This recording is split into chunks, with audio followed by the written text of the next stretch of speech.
Assalamu alaykum, qanday yaxshimi? Allah salomat qilsin. Inshaalloh men bugun streçili, ya'ni iris qilmoqchi, o'rtoqlashgim keldi.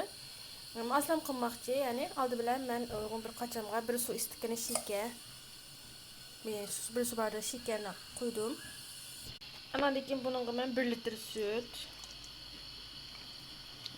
1 litr yana 1 kilo süt qo'ydim. 1 kilo sütni endi men o'timni açıma.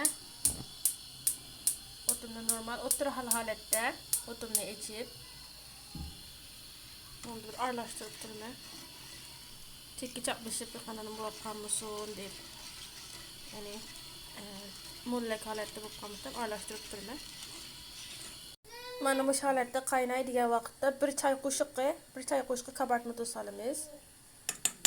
Kabartma tuz selib turib, andan keyin bir aralashtiramiz buni. Kabartma Çokum aralashtirib turamiz. Ara diyene 10 minut, 5 minut, 2 minut yoki degandek 2 minutda bir, 3 minutda bir aralashtirib turamiz buni. Bunga jiqroq qilib qolsam men 1 litrlam qildim. Bir choy qoshiq atrofida ishlatdim. Nima karbonat, nima kabartma tuzu, karbonat emas, kabartma tuzu. Aralıqda aralashtirib turamiz. Degandim yenlam aralashtirib ataman, rangini ko'rdinglar. Belki telefonda bir uçuk çıkmadan buluşum mümkün.